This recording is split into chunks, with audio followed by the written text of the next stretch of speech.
Assalamualaikum ya Zaira, Aisyah ya Farisha. Waalaikumsalam ya Aisyah. Tafadhal bil julus.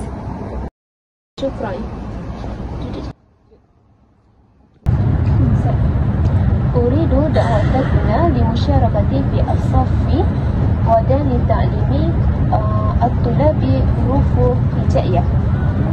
سيكون رائعا ألا ندرسه معا. متى سيكون الصف؟ الصف سيكون في الساعة العاشرة في الغرفة اللغة العربية.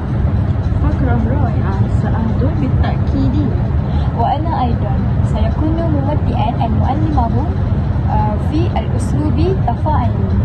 رائع، أراكنا غدا إن شاء الله. إن شاء الله.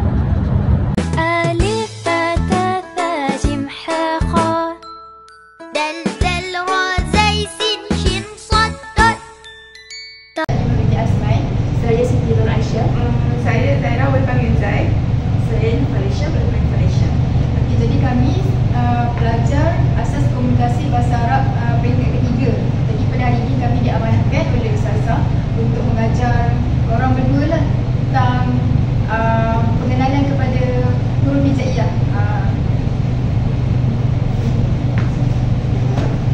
Okey, jadi setakat ni dah kenal ke belum huruf?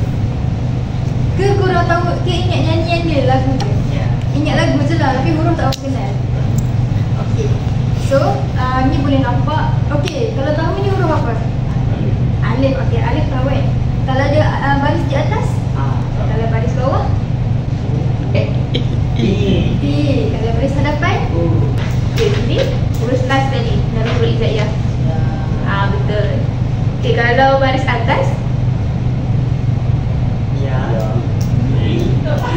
Baris dua?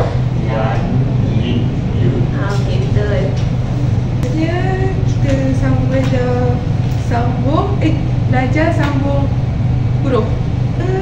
Kata sajarah tu ni pokok dalam bahasa Arab. Jadi huruf dia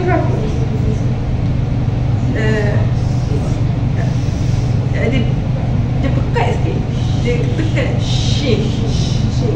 So sebelum ganti perkataan baru, mesti kamu semua pelik kan? Kenapa jim ni bentuk dia macam ni kan? Jim kalau dia dah sambung dengan huruf lain, dia dah tak ada bulat bawah dia. Dia akan jadi macam tarik. Dia dah tak ada dah macam ni. Kalau satu huruf dia akan bulat ni kan? Dia ada bentuk C lah nanti kat bawah dia tu. Kalau dia dah sambung dengan huruf lain macam ni, dia sambung dengan huruf ra, dia dah tak ada dah huruf bawah, bulat bawah itu. ألف باء تاء ثاء جيم حاء خاء.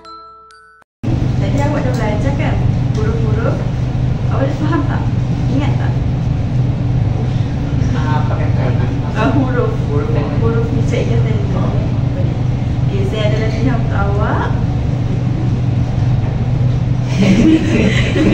Ingat betul tak? Okay. Dia untuk uji awak ingat tak huruf yang awak belajar tadi.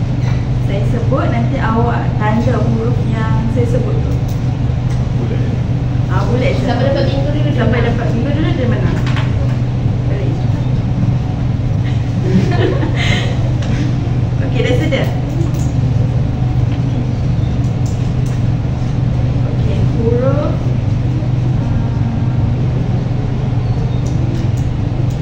ba.